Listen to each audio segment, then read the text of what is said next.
pueden interferir el pegote. ¿Mm? Tengámoslo en cuenta. Ahora, siempre que se arme una fórmula, recuerden, una fórmula se arma alrededor de un principio activo. O sea que todos los que van a agregar, más allá de que funcione o no, no lo sabemos, veremos. En general el trabajo estuvo bien.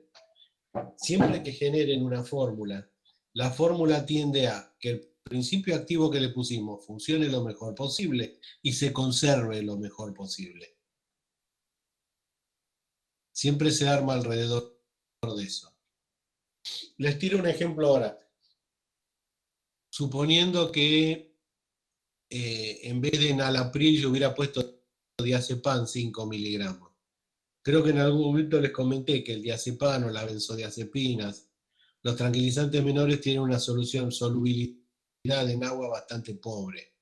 Entonces, obviamente lo que se le suele agregar para tratar de aumentar esa solubilidad es un 1 o 2%, a veces hasta 5%, pero es 1 o 2% de detergente, lauryl sulfato de sodio. Eso con el comprimido disgrega permite que la droga se disuelva mejor. Eso es una trampita que puse para los del viernes, pero no les cuenten nada.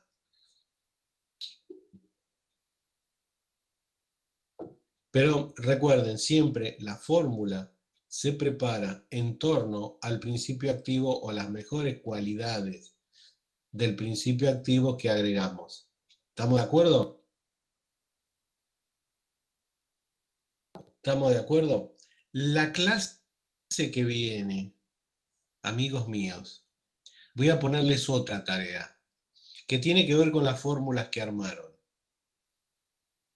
Lo que vamos a hacer, lo que van a tener que contarme o diseñar, eso lo pueden hacer consultando lo que tienen o utilizando vuestro maravilloso ingenio. ¿Cómo la preparan? Es decir, ¿cómo proceden a preparar? ¿Qué mezclan primero? ¿Qué le agregan después? ¿Con qué la mezclarían? ¿Cuánto la mezclarían? Si le pondrían algún colorante para que se vea la mezcla. Es decir, utilicen todas las cosas de las que hablamos en las clases pasadas para armar el procedimiento. El procedimiento es, desde que pesaron las materias primas hasta que salió el comprimido. Todo lo que hicieron en el medio.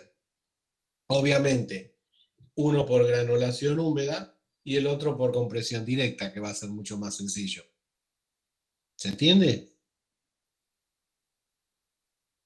¿Se entiende? Pero desarrollemos el procedimiento. Y lo discutimos la clase que viene. Es decir, hoy vemos esto, en la clase que viene discutimos lo que tenemos que discutir. ¿Les parece?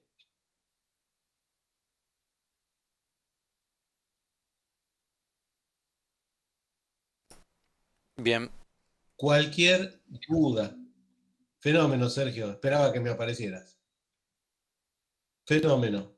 Cualquier duda, inquietudes. Para el otro viernes. Tienen toda la semana para hacerlo. Yo igual todavía no puse la tarea, la voy a poner ahora cuando terminemos. Todavía no, formalmente no puse la tarea, después me lo suben a tarea. Pero déjenme ponerla primero. Si la tarea no aparece, no tenemos que hacer nada.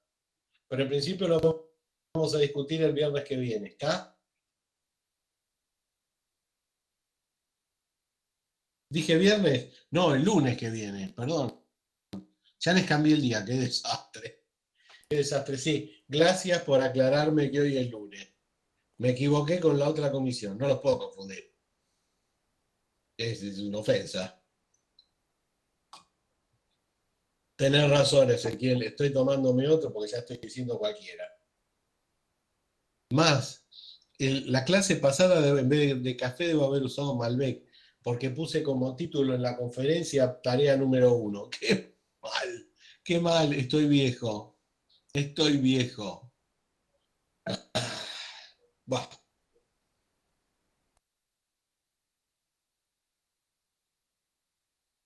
Recuerden, cualquier consulta que quieran hacerme, me escriben ahí al chat y dirimimos lo que tengan que hacer.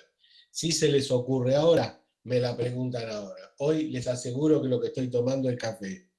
Les digo que estoy tomando café. Una farmacia puede hacer comprimidos.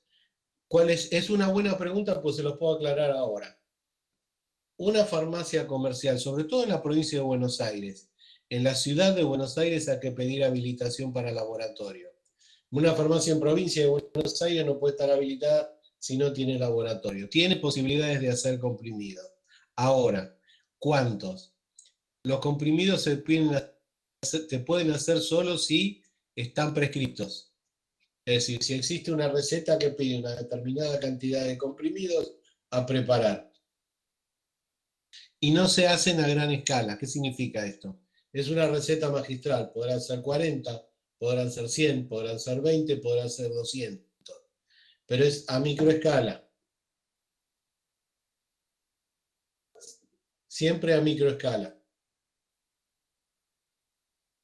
El farmacéutico decide la mezcla porque la mezcla no va a aparecer en la prescripción médica. Simplemente va a aparecer el principio activo con la dosis necesaria. Y de ahí en más, hágase según arte. Pero siempre a microescala, concretamente. Una farmacia no puede hacer comprimidos de a 100.000. Me refiero a 100.000 de un solo tipo. Simplemente porque no hay estabilidad posible. Simplemente porque no hay estabilidad posible.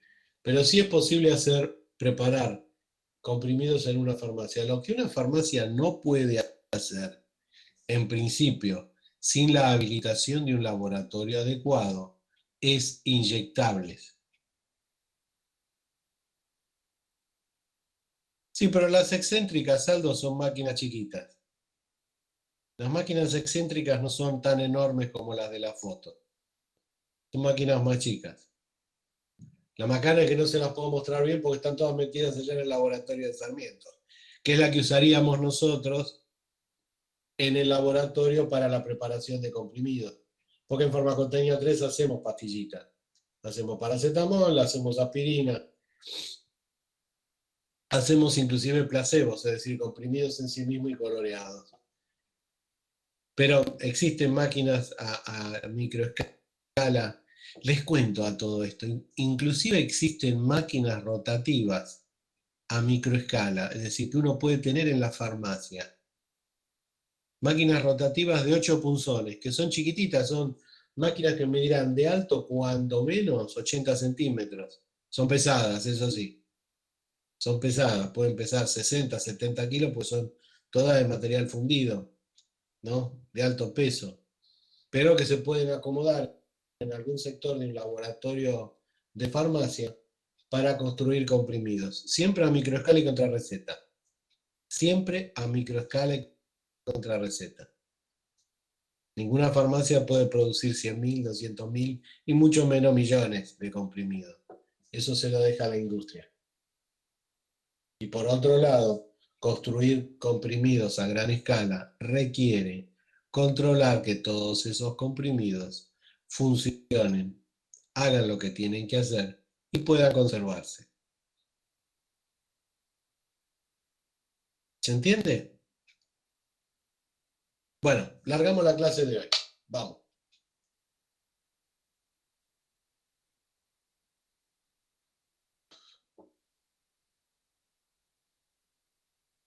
De lo que vamos a hablar hoy es esto, acción sostenida.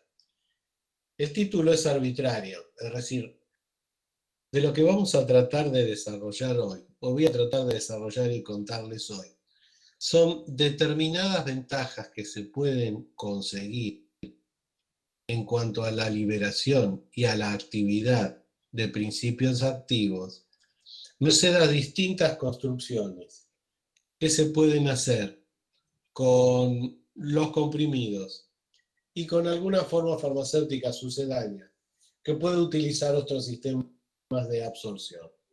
Veamos.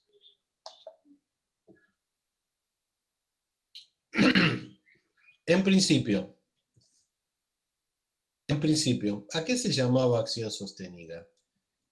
Piensen lo siguiente. ¿Qué pasaría o qué intención o digamos, qué sucedería si la forma farmacéutica fuera capaz de reemplazar en una sola administración varias administraciones. Veámoslo desde este punto de vista. Esto escúchenlo nomás, es como una especie de postura filosófica. Imagínense una forma farmacéutica, sea la que fuera, no importa que sea oral, una forma farmacéutica, que sea capaz de funcionar desde que la enfermedad aparece hasta que la enfermedad termina. Es decir, hacemos una administración y nos olvidamos del problema. Imagínense una forma farmacéutica que sea capaz de funcionar solo si la sintomatología de la enfermedad aparece. Y si la enfermedad no aparece, no funciona. Pensemos en una forma farmacéutica que sea capaz de funcionar solamente en el lugar donde se produce la enfermedad o en el órgano que tiene el problema, sin tener ninguna injerencia en ningún otro órgano. Imagínense una enfermedad, una forma farmacéutica que sirva de la misma manera para todos. Y vamos a algo más complicado todavía. Imagínense una forma farmacéutica que no solamente sirva para un tratamiento, sino para arreglar el problema que produce la enfermedad. Generalmente los medicamentos están armados, salvo excepciones, para seguir un tratamiento. El que tiene una arritmia va a tener la arritmia siempre, la corrige a merced de un medicamento. El que tiene un problema de insuficiencia renal va a tener la insuficiencia renal siempre. Va a estar corregida a través de un medicamento. Imagínense si el medicamento ese que le damos corrige la insuficiencia renal, corrige la arritmia o corrige la enfermedad coronaria, por decir alguno. Chao, en todo caso, visto desde otro punto de vista, se acabó el negocio. Ahora, imagínense encima de todo lo que les estoy contando, que todo esto, todas las características a las cuales hago referencia, estén juntas en una forma farmacéutica. Se acabó el negocio de la farmacia. Ahora, desde el punto de vista de la salud, es ideal. Es ideal. Estamos no solamente tratando una enfermedad, la pastilla de Dios, tal cual. No solamente estamos tratando una enfermedad, sino que la estamos haciendo desaparecer. En algunos casos esa desaparición existe. Los antibióticos hacen desaparecer una enfermedad. Algunos antineoplásicos o medicamentos anticancerosos utilizados a cierta etapa de la enfermedad la pueden hacer desaparecer, como sucede a veces con el cáncer de mama, como sucede a veces con la leucemia, como sucede a veces con el cáncer de próstata. Otras veces termina eso malignizándose y chao, se acabó. No hay forma de tratarlo o de retrotraerlo, es mucho más complicado. Y el tratamiento pasa a ser eso, un tratamiento y no una cura. ¿Se entiende? Imagínense que existan anticonvulsivantes que en vez de prevenir la aparición de las convulsiones, hagan que las convulsiones no existan más. Se corrija la conexión nerviosa la conexión nerviosa motora, el sistema nervioso central y se acaba el problema. Los actuales medicamentos que logran determinadas curas, obviamente reciben, este es un comentario aparte también, un precio soberano.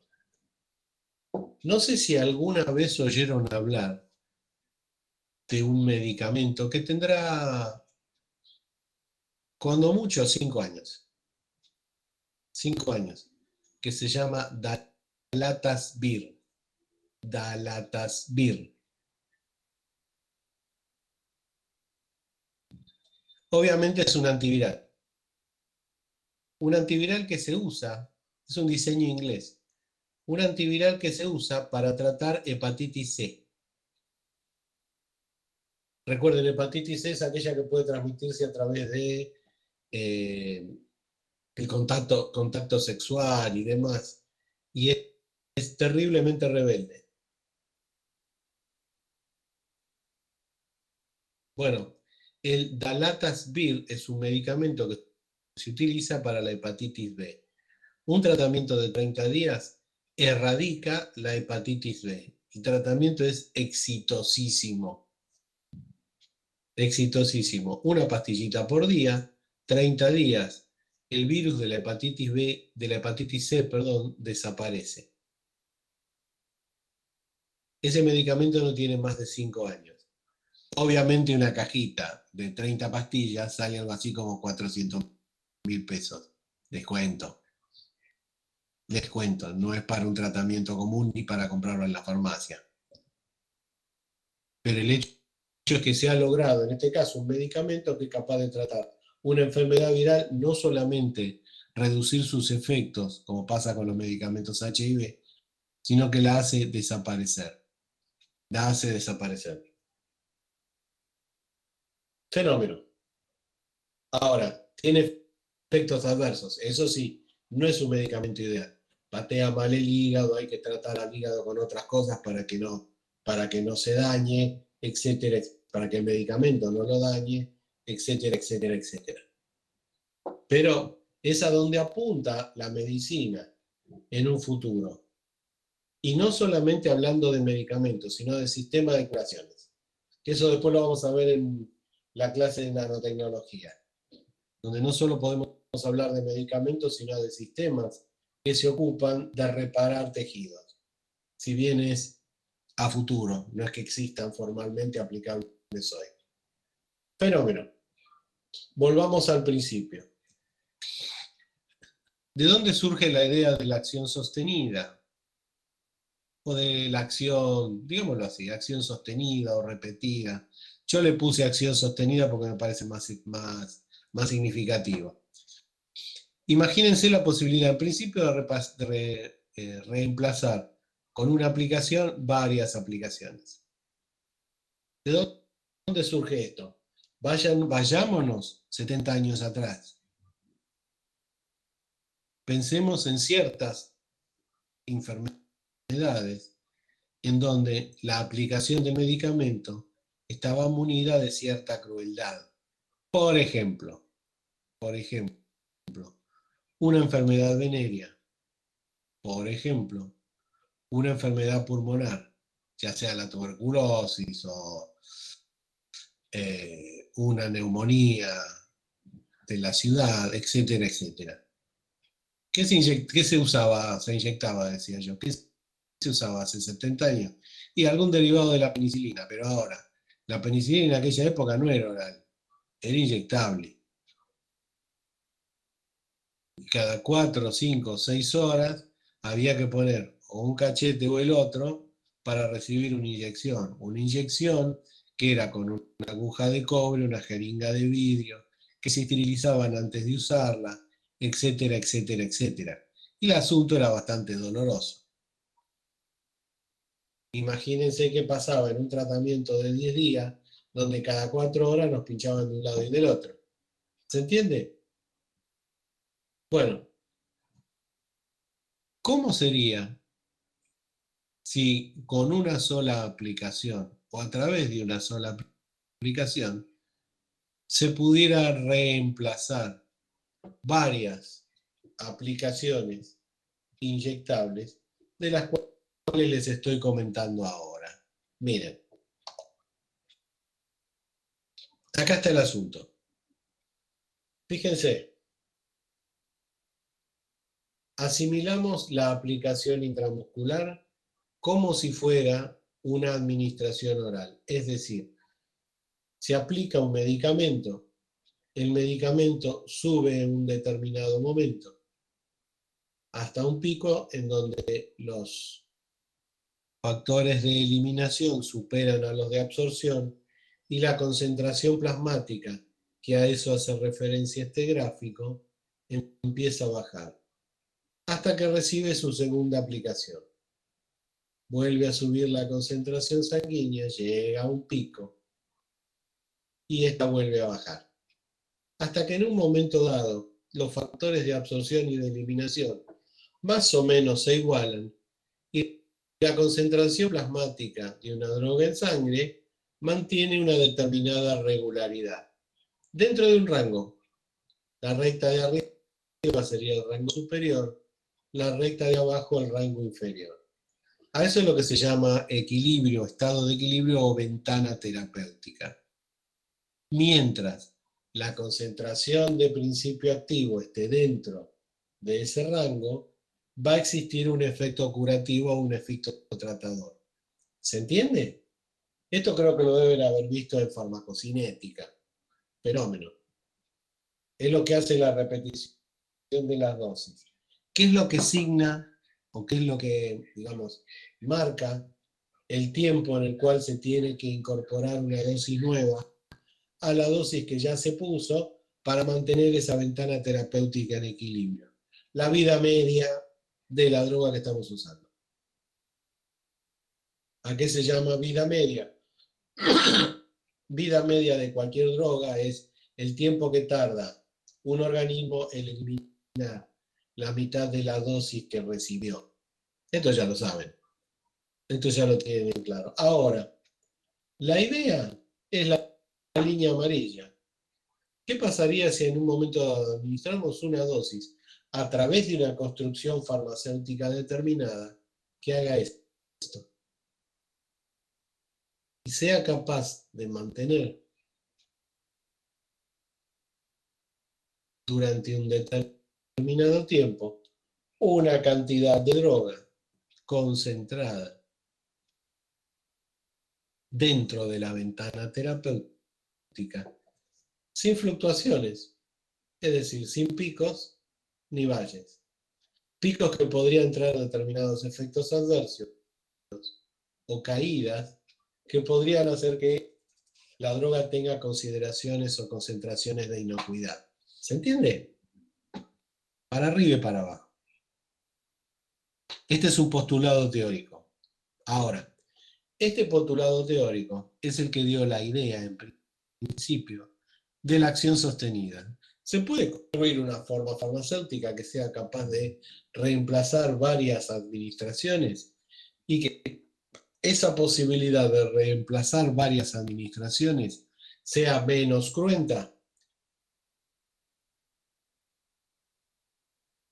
Es decir, que no tengamos que estar pinchándole un cachete y otro a cada rato al pobre enfermo cada 4 o 6 horas, ¿no? Y dejarlo con un colador, sino que le ponemos una que reemplace 4 o 5 administraciones. Y una vez que eso pasó, recuerden que esto no es tan recto. En algún momento acá empieza a caer. Cuando los factores de eliminación superan a los de absorción, esto cae. Lo que estamos midiendo básicamente es qué cantidad, digamos, de dosis pudiera reemplazar efectivamente. ¿Qué es lo que les cuenta ahí el gráfico? Yo trato de aclarárselos. Che, ¿me van entendiendo? ¿Van entendiendo cuál es la primera idea? Hemos intentado reemplazar a partir de una construcción farmacéutica la posibilidad de varias administraciones que en el momento en que se pensó, hablo históricamente, hace 70 años, era una ventaja no solamente terapéutica, sino también de tratamiento, es decir, de comodidad del paciente. ¿Se logró algo de esto? Por supuesto, vamos a hablar ahora de eso. Vamos a definir, en principio, una de las ventajas de la aplicación de una dosis que reemplaza varias. Uno es lo que llamamos efectos adversos dosis dependiente. Es decir, un efecto adverso dosis dependiente es aquel que aparece cuando la dosis recibida es por ahí excesiva.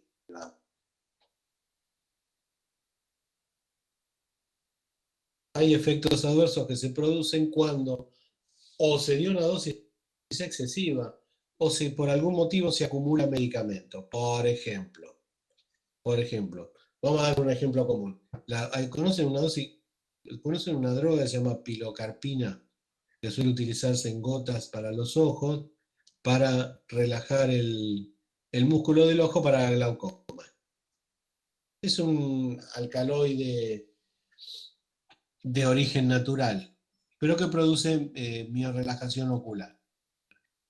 Ahora, si uno usa gotitas y gotitas de pilocarpina, llega un momento en que no solamente se relaja tanto el músculo liso del ojo que impide al cristalino poder enfocar. Como los músculos que lo manejan se relajaron, el cristalino no acomoda. El resultado es visión borrosa.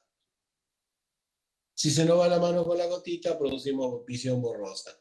Ese efecto es dosis dependiente. Si uno deja de aplicar la pilocarpina se metaboliza y el ojo vuelve a funcionar. A eso se lo llama dosis dependientes.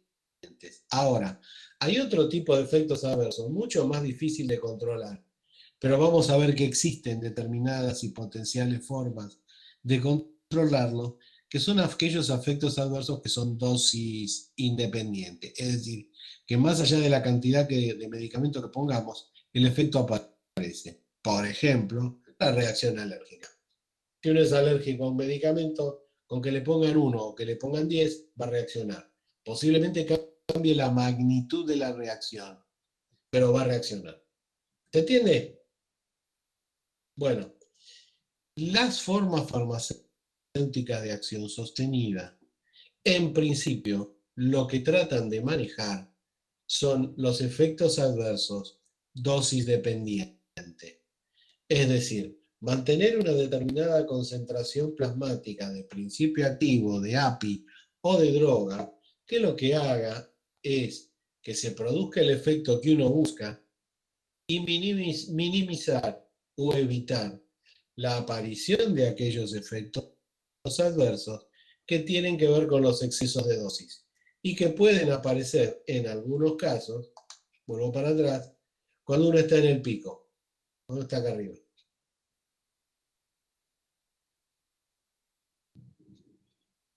¿Vamos bien? Sí, sí. Fenómeno, fenómeno. Seguimos, seguimos.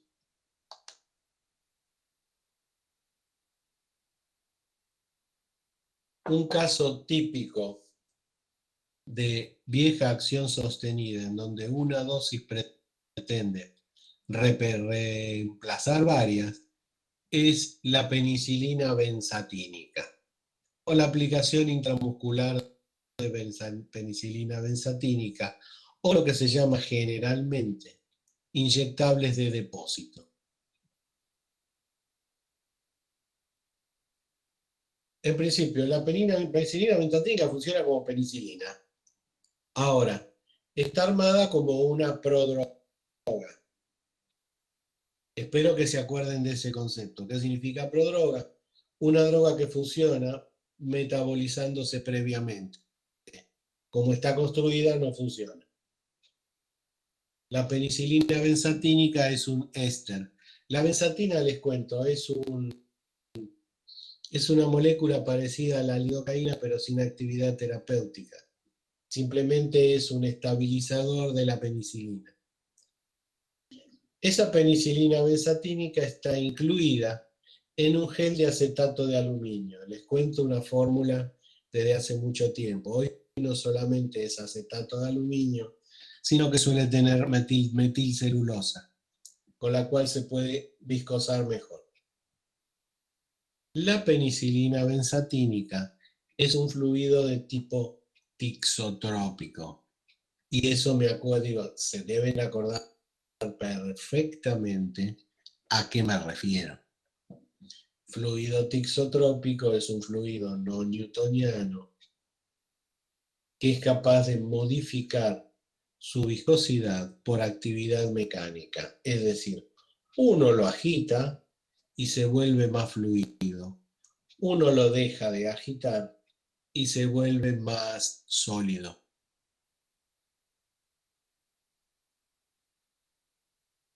¿Qué sucede entonces? Fenómeno.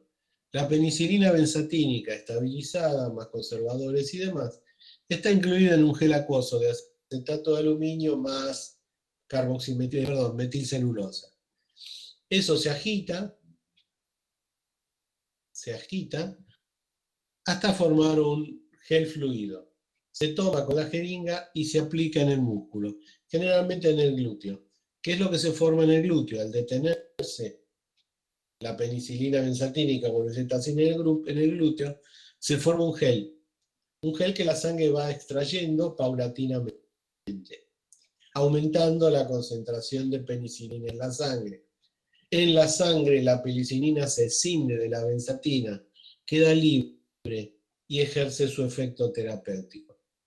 La benzatina, no es tóxica, se metaboliza en el hígado como se metabolizaba la lidocaína, pero sin producir ningún tipo de efecto.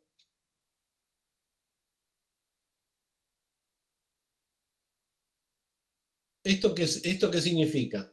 Una penicilina benzatínica se aplica una vez para un determinado tiempo, dependiendo de la enfermedad que se tenga en cuenta. Por ejemplo,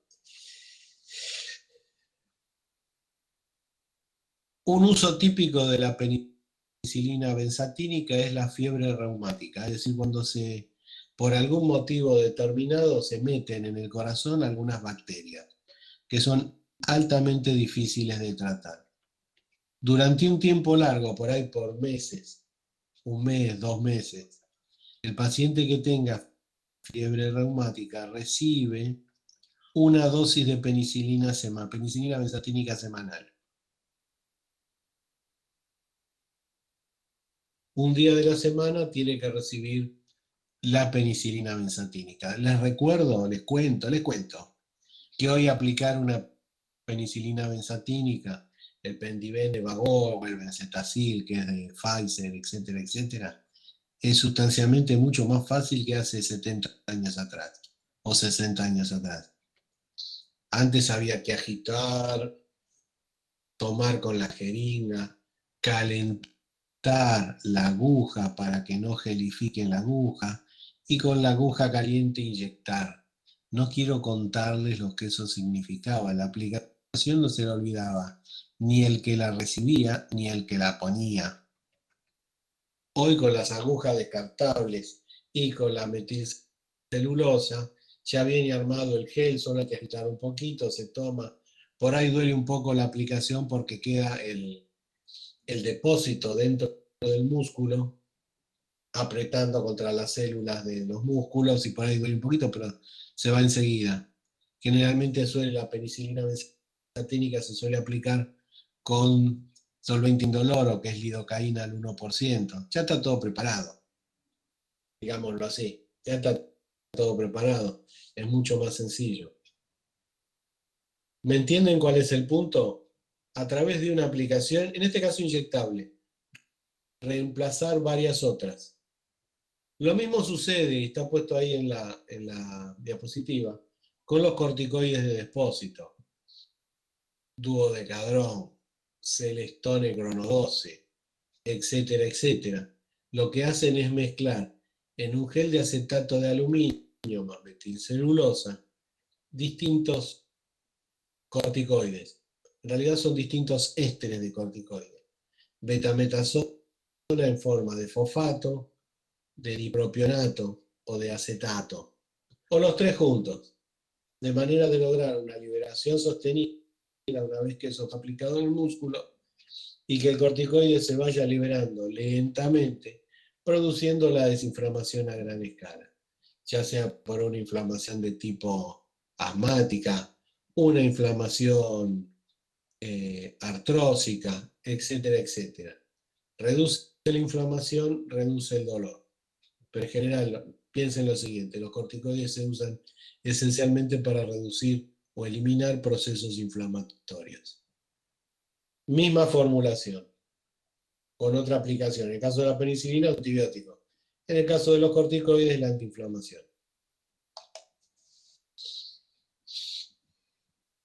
Ahora, imagínense llevar modelos de ese tipo a la administración oral. Obviamente va a tener ciertas limitaciones. obviamente va a tener cierta alimentación. La primera, no va a ser para meses. El sistema digestivo mantiene lo que tiene adentro entre 16 y 18 horas. El resto se fue. Así que en todo caso, podríamos insinuar una imitación de lo que hemos visto en la aplicación inyectable a través de la vía oral para un determinado tiempo. Generalmente ese tiempo es un día. Es decir, se puede hacer lo mismo, se puede construir lo mismo en la administración oral para un tiempo determinado y algunas cosas se han visto. Básicamente por dos motivos. Una, reducir la cantidad de dosis administrables en un día. La segunda, reducir la aparición de efectos adversos dosis dependiente. Acá hago hincapié en algo que me olvidé en la anterior. ¿Qué inconvenientes tiene la aplicación de la penicilina benzatínica? La alergia. Un tipo alérgico a la penicilina recibe un benzetacil y más vale que lo traten en el hospital porque hasta puede correr riesgo su vida. Una vez que se incluyó ese depósito en el músculo, no se lo puede sacar y va volcando a la sangre penicilina en forma continua, lo cual puede producir un cuadro alérgico grave. Obviamente, la penicilina benzatínica está absolutamente prohibida en personas alérgicas a los betalactámicos. Ahí el tratamiento pasa a ser con otras cosas, generalmente con alguna eritromicina también de acción sostenida, o lo que suele pasar a veces es usar cefalosporinas, que más allá de que sea un beta-lactámico, suele traer menores reacciones alérgicas. Che, ¿me están entendiendo? ¿Me están escuchando? Sí, ¿Se sirvieron otro café con leche? En medio de toda esta vorágine de ciencia, espero que sí. Seguimos. Cualquier cosa que no me entiendan, me detienen, no se hagan problema, ¿eh? Eso, vamos con el pan y el dulce de leche. Dale, Pablo. ¿Cómo me estás tentando con el dulce de leche, viejo? Y yo no puedo por el colesterol. Bueno, vamos. Les decía, trasladamos lo que vimos recién en cuanto al reemplazo de dosis a la administración oral. Recuerden, la administración oral tiene un límite en el tiempo. Ese límite en el tiempo es el sistema digestivo, es decir, de cuando se ingresa hasta cuando se evacua. Tenemos acción repetida, bueno, vamos a hablar de varias formas distintas e interesantes. Uno lo que se llama la acción repetida, uno lo que se llama acción retardada y otro lo que llamamos acción prolongada específicamente. Esto tiene que ver con distintas construcciones, distintas aplicaciones, tiene que ver con reemplazo de varias dosis, tiene que ver con lograr la desaparición o el control de efectos adversos dosis dependientes. Sigamos.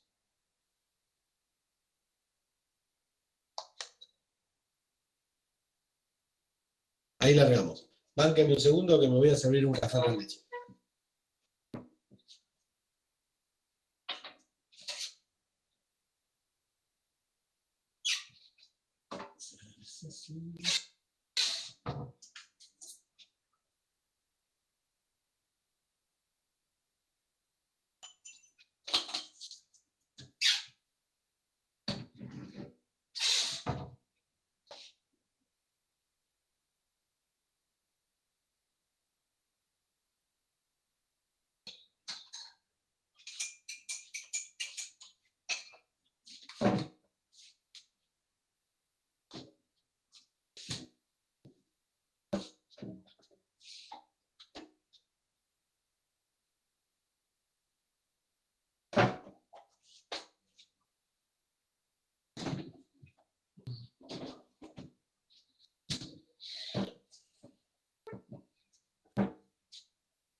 Bueno, listo. Volvamos al tema. Hablamos de acción repetida.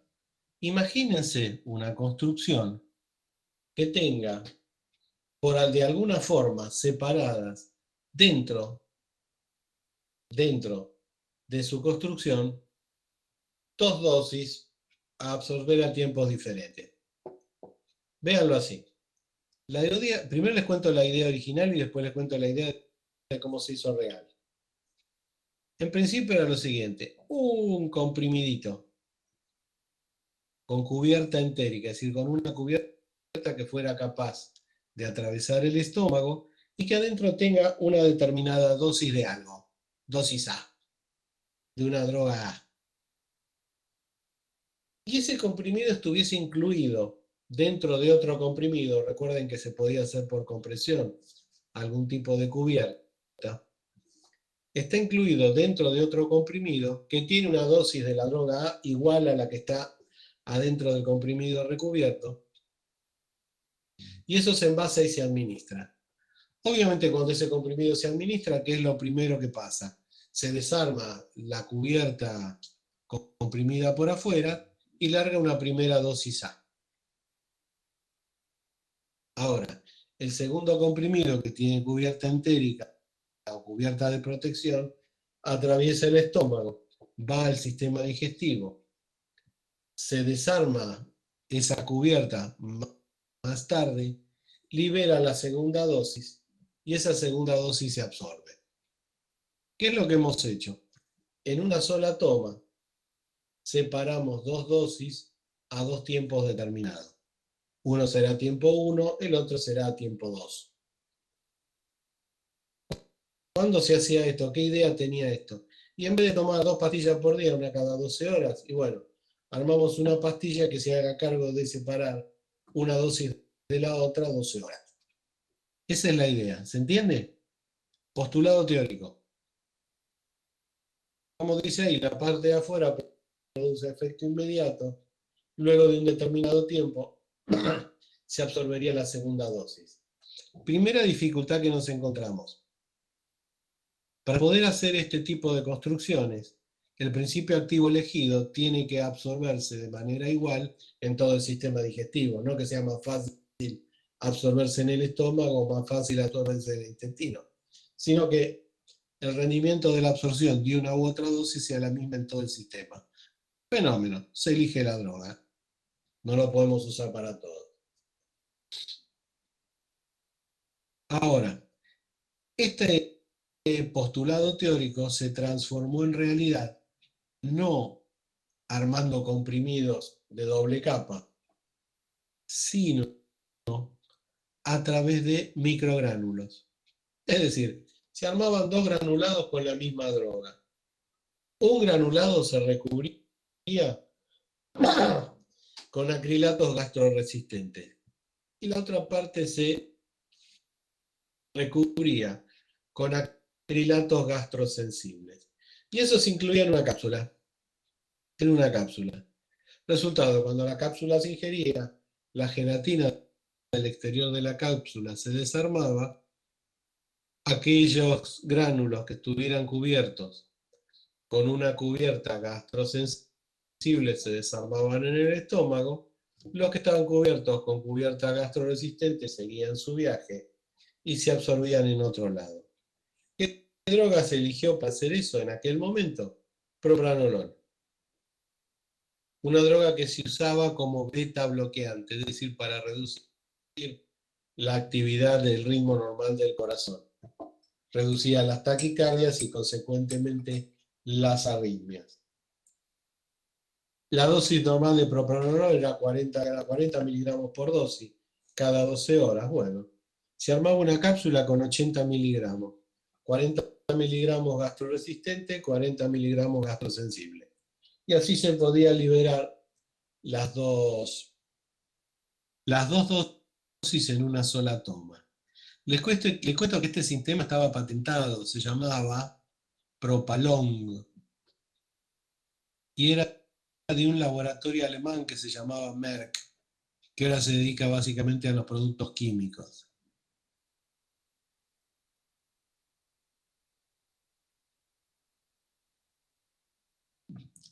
Este sistema es de principios de los años 80. Y lo que hacía básicamente es separar las dos dosis del propranolol para que se pudieran absorber a tiempo distinto. Propranolol no tenía problema de absorción, se podía absorber tanto antes como después. Ahora, ¿qué es lo que hizo que este sistema desapareciera? Y aparecieron drogas mejores. Olvídense de usarlo con otra droga. La primera que reemplazó al propranolol en el uso como betabloqueante fue el atenolol, y hoy el atenolol está reemplazado por una droga mucho más corte de acción, más cortita y más segura, que se llama bisoprolol. Listo, ya está.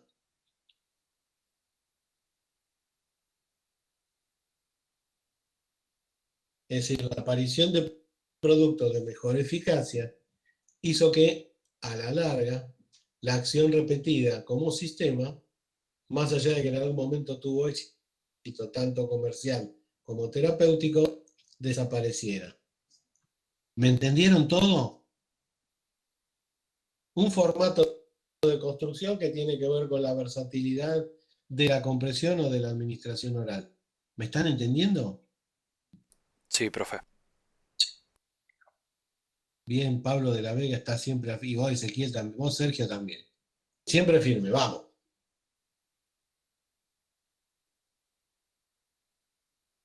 Vamos a otro.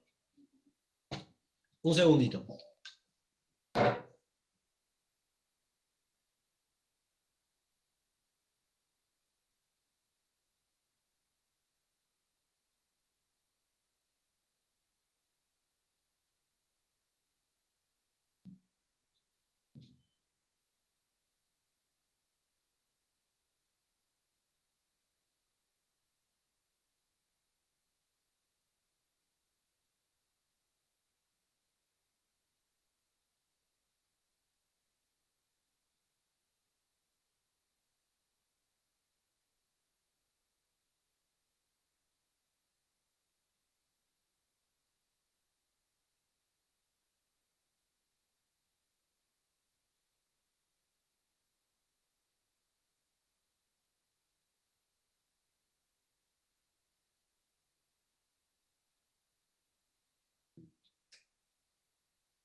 Perdonen, chicos, pero este café no se me calentaba más. Tuve que arreglar la cosa. Bueno, ya está, ya está.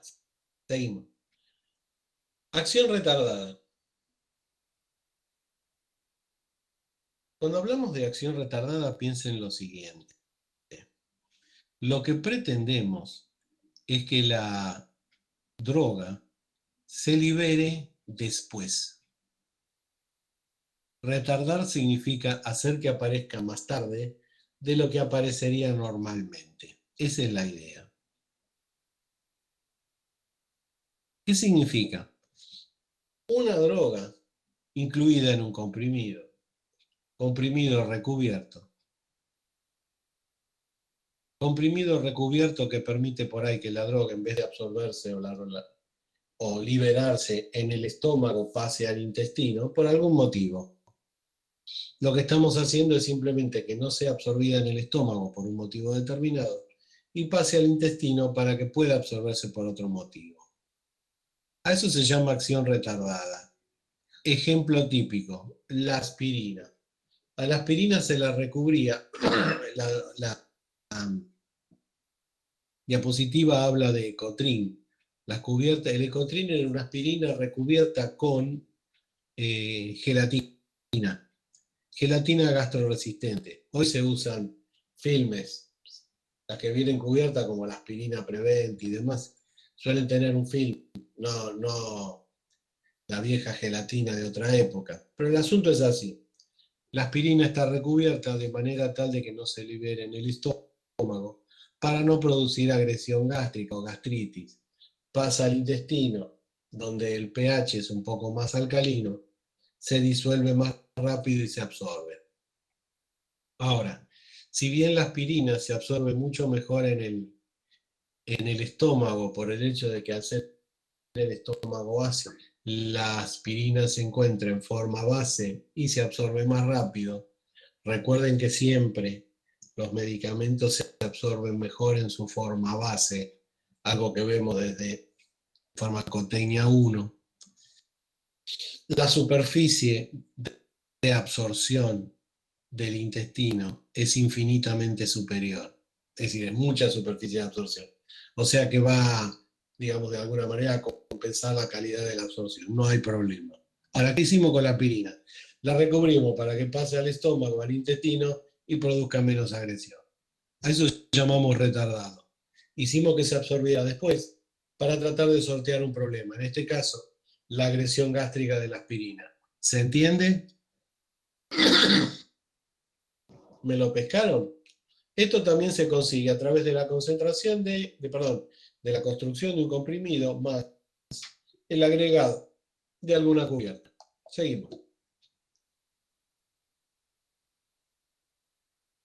Acción prolongada. Lo que esperamos en el caso de la acción prolongada o sostenida, propiamente dicha, es lograr una liberación de droga en el tiempo sustentable. Digámoslo así. Un comprimido construido de esta manera es capaz de liberar la misma cantidad de droga en la unidad de tiempo durante un tiempo determinado. 10 minutos, 20 minutos, 2 horas, 6 horas, pero durante ese tiempo, la forma farmacéutica construida es capaz de liberar una determinada cantidad de droga. Obviamente, lo que se pretende es que si la forma farmacéutica libera una determinada cantidad de droga en un determinado tiempo, esa droga sea la misma que se absorbe. Consecuentemente, que en la sangre haya una determinada cantidad de droga en la unidad de tiempo durante un tiempo determinado, mientras funcione la forma farmacéutica que la libera. Concretamente, si en un tiempo determinado se libera 1 miligramo por minuto, que en la sangre haya durante 20 minutos 1 miligramo de concentración, porque cada minuto se le liberaría 1 miligramo y ese miligramo es absorbido. Absorbido genera su efecto, consumido y aparece otro nuevo. Básicamente es una cinética de orden cero. Cinética de orden cero, recuerden que si pudiéramos hacer concentración plasmática en función del tiempo, sería una línea recta donde la concentración sería siempre la misma. ¿Se entiende? Simplemente esto se llama cantidad constante, no proporción constante. Eso sería el orden 1 y se complicaría la historia. Acá es cantidad constante, orden 0. ¿Cuál es el objetivo de ese tipo de liberación? Básicamente, la reducción de aparición de efectos adversos dependientes de la dosis. Lograr una determinada actividad terapéutica, reducir la cantidad de efectos adversos o que directamente no aparezcan. ¿Se entiende? Vamos a ver que este sistema después fue mejorado mucho más a partir de una construcción novedosa que ya se le está considerando obsoleta y la están dejando de lado, pero que en su momento fue una revolución, lo que llamábamos bomba osmótica. En un ratito lo vemos.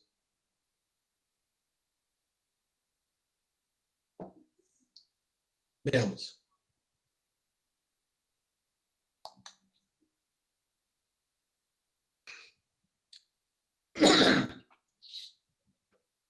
¿Qué tipo de construcciones nos permiten lograr esto, la acción sostenida, es decir, la liberación sostenida o la liberación prolongada en el tiempo.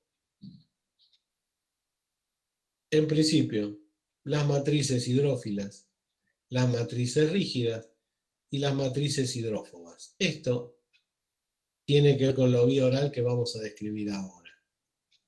En cuarto lugar, y más sofisticada, es la bomba osmótica.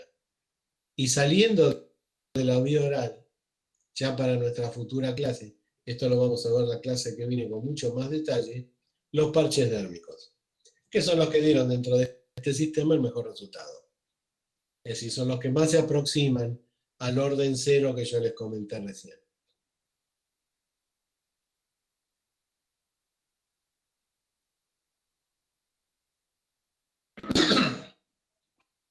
Piensen lo siguiente, ¿a qué se llama una matriz hidrófila?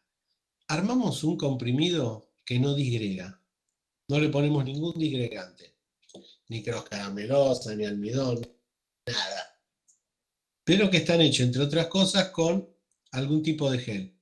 Carboximetilcelulosa, hidroxipropilmetilcelulosa, es decir, materiales afines al agua, pero no disgregantes. Obviamente dentro de ese comprimido va a llevar, les cuento, aerosil para que fluya, estearato de magnesio para que se deslice dentro de la máquina, eso no cambia. Eso no cambia. Pero el comprimido no tiene disgregantes. Cuando el comprimido es absorbido, los líquidos del sistema digestivo se meten dentro del comprimido, pero en vez de disgregarlo, lo que forman es una bola de gel, lo hinchan. Lo hinchan. Forma como si fuera una pelotita gelificada. Obviamente esa pelotita gelificada tiene determinados canalitos por donde va a ir pasando el líquido digestivo, va a disolver la droga que se encuentra distribuida dentro del gel y va a ser absorbida, va a ser extraída. Por cada proporción de líquido que entra, por cada proporción de líquido digestivo que entra, hay una proporción de líquido con droga disuelta que sale. Y eso es proporcional. Es decir, matemáticamente se asocia la entrada de líquido digestivo y la salida de droga disuelta. Mientras cuando, ¿durante cuánto tiempo? Mientras la solución de droga que se encuentre dentro del gel que es extraído permanezca saturada. Mientras entra droga y sale, el contenido permanece saturado. Cuando se pierde la saturación, cae la concentración de droga en sangre desde ya. Pero mientras se pueda mantener saturado el contenido, es proporcional el líquido que entra a la droga que sale. ¿Y eso qué es lo que produce? El orden cero. Siempre lo mismo. O es lo que se pretende. Esta construcción de matrices hidrófilas para lograr acción sostenida, merced a la proporcionalidad entre líquido que entra y droga que sale durante la saturación, se logró, o digamos, se aplicó en algunas y específicas drogas. Por ejemplo, la que aparece acá abajo, la pentoxifilina. Un vasodilatador periférico, sobre todo un vasodilatador arterial, no cualquiera, que se utiliza cuando se produce algún tipo de trombosis y hay que remover el trombo. Ahora, ¿qué efecto adverso suele tener la pentoxifilina con más seriedad? La hipotensión postural. Es decir, producir tal vasodilatación a nivel periférico que la presión se reduce a tal punto que la persona que lo usa puede desmayarse, puede desvanecerse. Utilizando las matrices hidrófilas, se logra un resultado terapéutico aceptable y se reduce la posibilidad de que aparezca hipotensión postural. ¿Se entiende? Recuerden entonces, comprimido indehiscente, se forma un gel. Ese gel es extraído por el líquido digestivo. Se hace proporcional la entrada del líquido digestivo al gel producido con la salida de droga disuelta. Esa proporcionalidad se mantiene mientras la solución dentro del gel, en cuanto al principio activo, se mantenga saturada. ¿Cuál es el objetivo? Una absorción proporcional tal que se produzca el efecto adverso, el efecto buscado de vasodilatación, sin llegar a un pico tal que produzca una caída de presión y pérdida de la postura, lo que se llama hipotensión postural. ¿Correcto? Esta era la idea. Y esto se sigue usando todavía hoy. Si bien hoy les cuento que la pentoxifilina se usa más que nada para emergencias de trombosis inyectable. Ya ahí no importa si hay o no hipotensión, hay que sacar el trombo. Eso es lo más complicado. Pero en la actividad hospitalaria, no en la actividad corriente.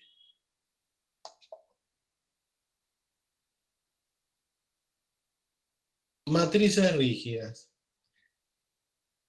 Algo similar a lo anterior, pero en este caso no hay ninguna formación de gel.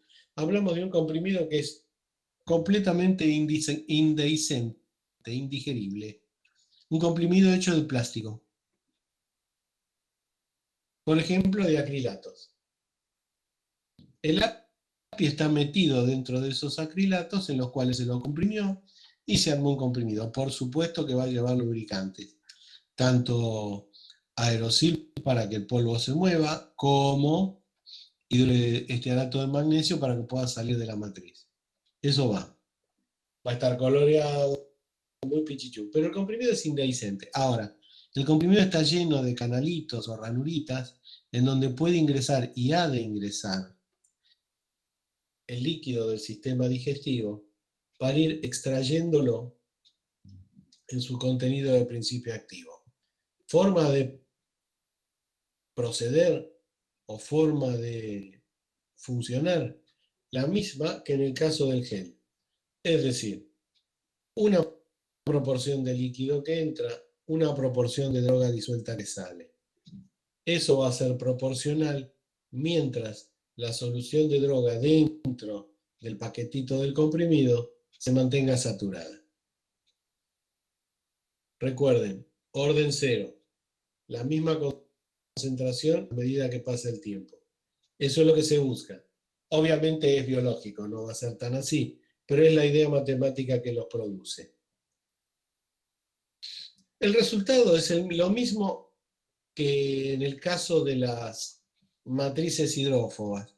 En este caso en particular, no hablamos de la producción de efectos adversos, sino de la calidad o el rendimiento de la absorción. El sistema de matrices rígidas se usó, se patentó, se llamaba Gradumet, una patente del laboratorio Abbott, para mejorar el rendimiento en la absorción de hierro, hierro 2. Es decir, que hierro no quede a merced del sistema digestivo y pase a hierro 3, lo cual lo haría biológicamente inviable y eliminable a través de las heces. Entonces, ¿qué se hacía? Un comprimido que permitía que el hierro se liberara a determinada velocidad, fuese absorbido, y ya una vez absorbido que saliera más hierro y se siguiera absorbiendo. Concretamente, la matrices rígidas es un sistema de acción sostenida que maneja la liberación en el tiempo de un determinado producto, en este caso el hierro, para aumentar el rendimiento de su absorción. El mismo sistema que en el caso de la matriz gelificada, pero rígida, rígida. El comprimido se elimina tal cual entró, sin desarmarse. Eso sí, vacío del hierro que tiene. ¿Se entiende? ¿Vamos bien? ¿Se entendió? Vamos bien. Fíjense que estamos mezclando, digámoslo así, o estamos proponiendo distintas construcciones de la forma comprimidos para lograr dentro de un determinado día una determinada mejora de la absorción. Les cuento, las matrices rígidas suelen administrar una vez por día, las matrices hidrófilas se administran una vez por día, con una determinada dosis que está controlada en su liberación, se absorbe a determinado tiempo y reduce en algún caso la aparición de efectos adversos, en otro caso la reducción de, la mejora en la absorción para reducir la producción de hierro 3. Seguimos. Matrices hidrófobas. Les cuento que este sistema, más que, si bien se desarrolló en principio para su administración oral, hoy se utiliza en otras formas. Suele estar incluido en bronceadores y en otras formulaciones cosméticas. Pero el asunto es así. Imagínense un comprimido hecho absolutamente de grasa. De grasa, ¿eh? Le digo triglicéridos, palmitatos, estearatos, cosas así muy raras. Muy raras. Y dentro de ese comprimido graso, un determinado principio activo. Ese comprimido se ingiere. Obviamente los líquidos digestivos no van a funcionar sobre el sistema graso porque no lo van a poder disolver. Entonces, ¿qué es lo que va a funcionar? Básicamente la degradación enzimática. La idea es que tanto las estearasas, lipasas, etcétera, etcétera, que hay en el sistema digestivo, lipasas pancreáticas, etcétera, etcétera, vayan digiriendo el comprimido mientras van liberando su contenido en principio activo. Ahora, ¿cómo es que podemos llegar o cómo podríamos llegar a orden cero en este tipo de trabajos? Muy sencillo.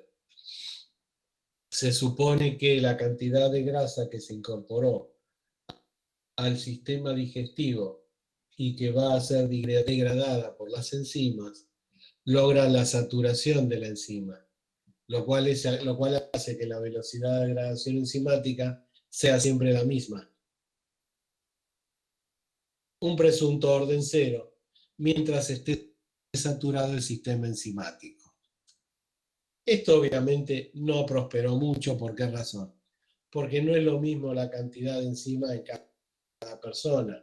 Esto ya depende de un rango biológico muy grande. Y por otro lado, no va a funcionar lo mismo el comprimido después de haberse tomado un café con leche que después de haberse comido un asado. Al comer un asado, el páncreas lo que hace es producir enzimas a patadas. Si uno se toma el comprimido después del asado, se va a digerir muchísimo más rápido que si se lo tomara con el estómago vacío. ¿Se entiende? Ahora, esto funciona fenómeno en microgránulos o en emulsiones cuando se lo utiliza para emulsiones solares y demás. Los granitos se suelen incorporar, o microgránulos, cerca de los bulbos pilosos y demás. Y en la piel misma se produce esta degradación y va liberando el bronceador, dándole un poquito más de tiempo para que funcione, más allá de que si este sistema no estuviera. Si alguna vez oyeron hablar de spanzules, cronozules o cosas por el estilo, que son nombres patentados, se refiere a esto, a micropartículas. Y después en un ratito, en un par de clases, vamos a ver nanopartículas grasas que se utilizan como reservorio de droga y que esas drogas se van liberando, entre otras cosas, merced a actividad enzimática. No ya en administración oral, sino en aplicaciones en un montón de cosas, inclusive inyectables. Pero ya no hablamos de micropartículas, sino de nano partículas. El asunto se achicó muchísimo.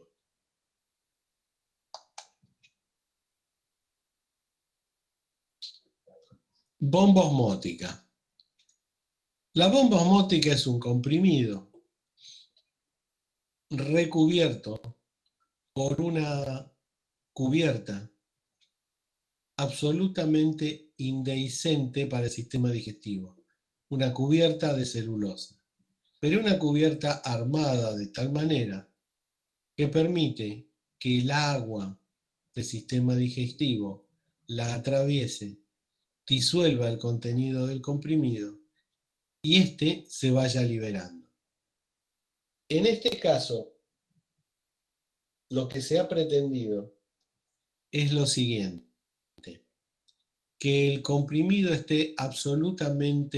sea absolutamente independiente del sistema digestivo y solo intervenga en la liberación de la droga el agua que haya en ese sistema digestivo. La liberación de la droga se produce a través de diferencia de presión osmótica producida por el agua que existe en el sistema digestivo.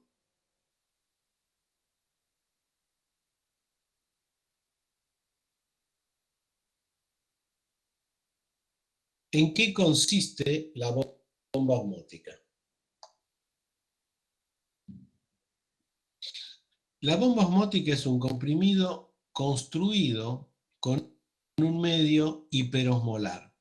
Es decir, va a tener, posiblemente tenga algo de disgregante, diluyente, en principio activo, pero a su vez tiene incorporado medio hiperosmolar, es decir, sustancias que son osmóticamente activas.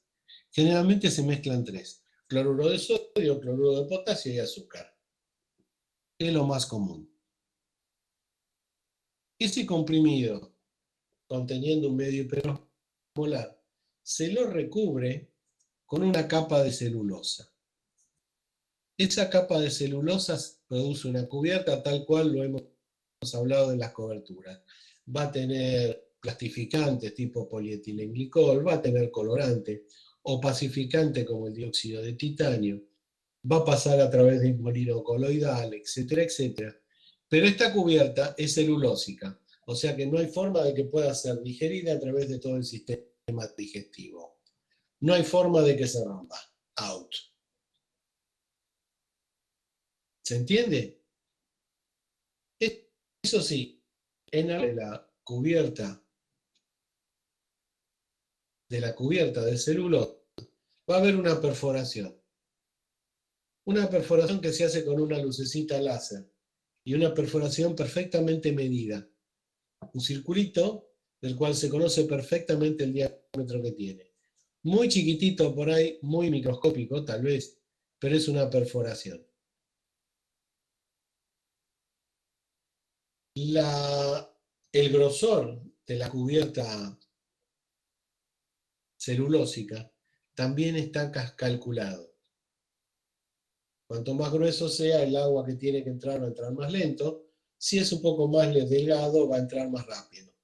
Y va a entrar por aquellos lugares que cubre el plastificante, el polietilenglicol.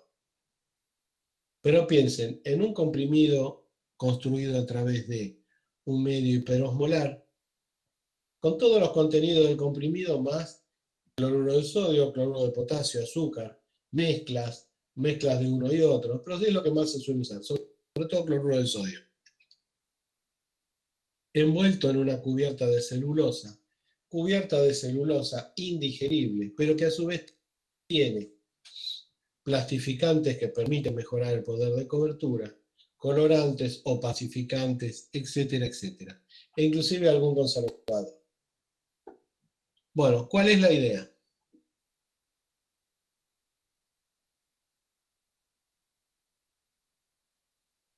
Fíjense acá, comprimido, cubierta o membrana semipermeable que le suben. Si bien el término semipermeable es biológico, esto porque hay determinadas cosas que pueden pasar y no, otras que no pueden pasar. Esto está armado de tal manera que lo único que puede pasar por acá es el agua y un orificio de salida. ¿Qué es lo que sucede? esta bomba se ingiere. Se ingiere con una determinada cantidad de agua detrás. El agua que se ingiere atrás suele ser medida. ¿Por qué razón? Porque tiene que ver con la presión osmótica, que va a permitir la liberación lógica del contenido de la bomba. El agua atraviesa la membrana de celulosa simplemente porque la presión osmótica es positiva hacia adentro del comprimido. Y esto se hincha, se forma una pelota, en donde lo que está adentro se disuelve. Entre esas cosas, el principio activo. ¿Por dónde va a salir el principio activo que se disolvió dentro de la pelota, producida dentro de la cubierta de celulosa? Por el orificio que preparamos. A través del orificio va saliendo la celulosa, el principio activo. Por cada unidad de agua que entra, es una unidad de principio activo que sale. Es decir, se hace proporcional la entrada de agua a la salida de droga en solución. ¿Mientras cuánto? Mientras la solución de droga dentro de la bomba permanezca saturada. Resultado, orden cero. En este caso, un orden cero absoluto y medible, porque eso va a salir proporcionalmente al agua que uno ingirió detrás de la pastilla. ¿Se entiende? Obviamos el sistema digestivo. La salida de la droga o del principio activo de la bomba osmótica se maneja a través de el agua que le incluimos después. ¿Me están entendiendo? Rebobinamos un poquito. Comprimido con medio hiperosmolarmente activo. Cubierto por una cubierta de celulosa indigerible, pero porosa de manera, poros que producen, entre otras cosas, el polietilenglicol que se usó como plastificante. El agua entra, produce determinada presión de salida y sale por el agujerito que le hicimos al comprimido. Es proporcional la salida de droga por el agujerito o de principio activo por el agujerito a la cantidad de agua que entra. Mientras la solución dentro del paquete de celulosa permanezca saturada, la salida de la salida de droga es proporcional. Lo que se logra, orden cero. ¿Qué drogas suelen utilizarse o qué principios activos suelen utilizarse con más frecuencia en bomba osmótica? Se usan en bomba osmótica principios activos medianamente solubles en agua. Es decir, que de alguna manera regulen el tiempo. Si fueran muy solubles en agua, salen de golpe. Se solubilizan y el agua los tira para afuera. Simplemente porque la presión osmótica es muy grande. Si fueran poco solubles en agua, tardarían muchísimo en liberarse y posiblemente la bomba osmótica se eliminara con droga adentro. Casos de uso concretos en bomba osmótica, un antagonista cálcico para la presión que se llama nifedipina, la marca Adalat, alguna vez la nombraron. Teofilina como broncodilatador, también se suele incorporar a bomba osmótica. ¿Cuál es la idea? La idea es, por un lado, la absorción pareja y por otro lado, evitar la aparición de efectos adversos. En el caso de la nifina, la hipotensión postural, por ser antihipertensivo. En el caso de la teofilina, una excesiva diuresis, porque la teofilina, más allá de que se utilice como broncodilatador o regulador de la respiración, puede funcionar como diurético.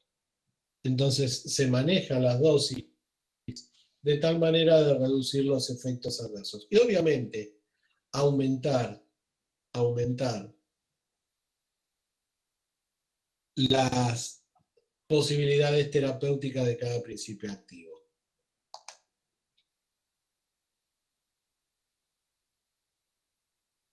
Esto es lo que les contaba recién.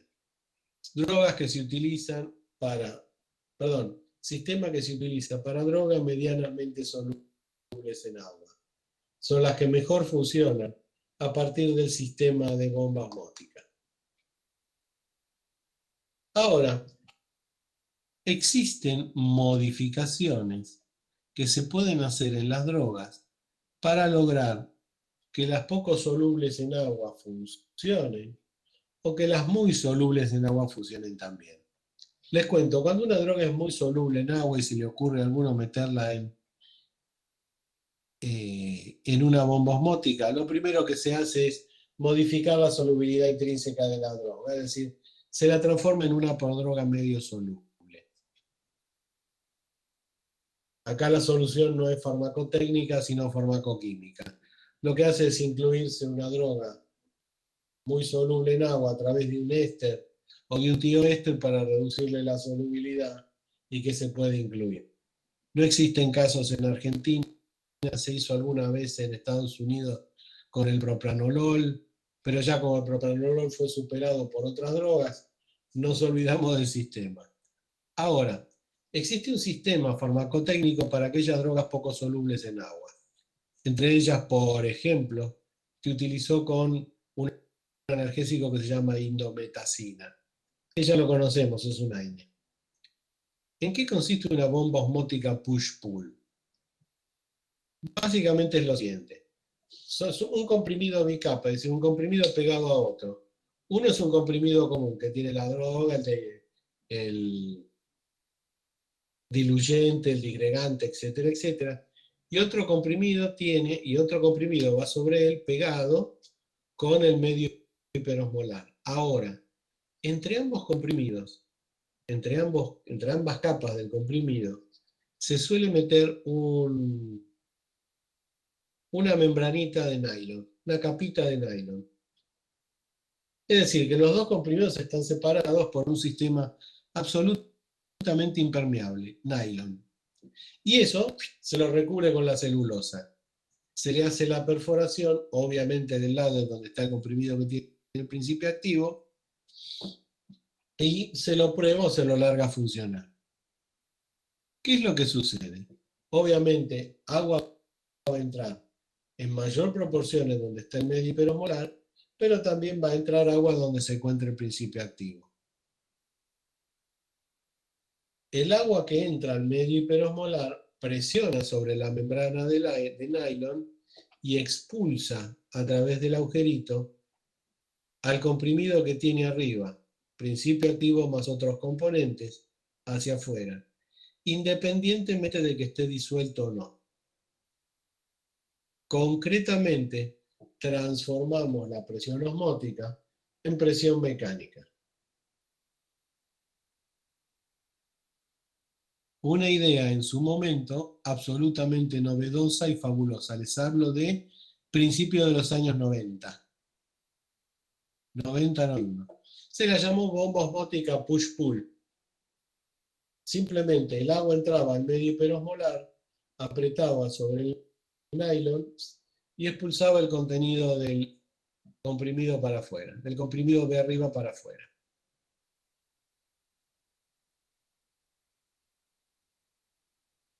¿Se entendió? ¿Se entiende la forma en que producía? Esta es la descripción de un modelo que hoy les cuento no se usa, pero que se probó en su momento, se probó con indometacina, anduvo más o menos. Hacerlo era muy caro, así que volvimos a los comprimidos tradicionales. Pero era una idea de lograr actividad sostenida, absorción sostenida de una droga a determinado nivel. ¿Cuál era el objetivo? En la indometacina, reducir la agresión gástrica por absorción de menor proporción. El sistema en general no anduvo por varias cosas, entre ellas porque es muy caro.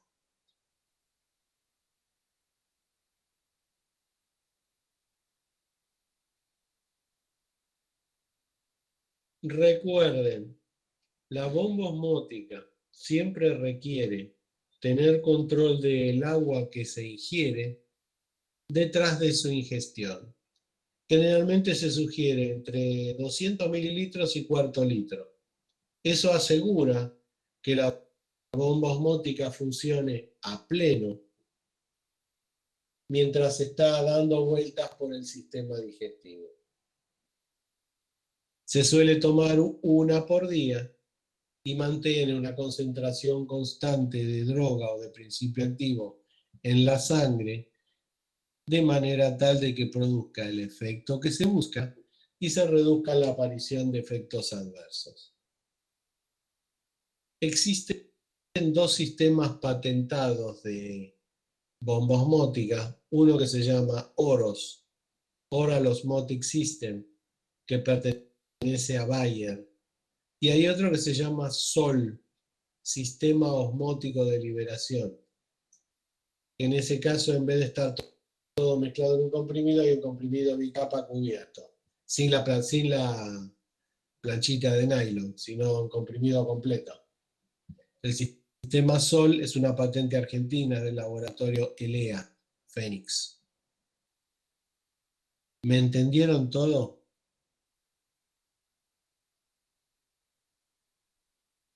¿Me Sí, entendieron profe. todo? Fenómeno. Ninguna pregunta al margen, pero al margen del lado de adentro, no del lado de afuera.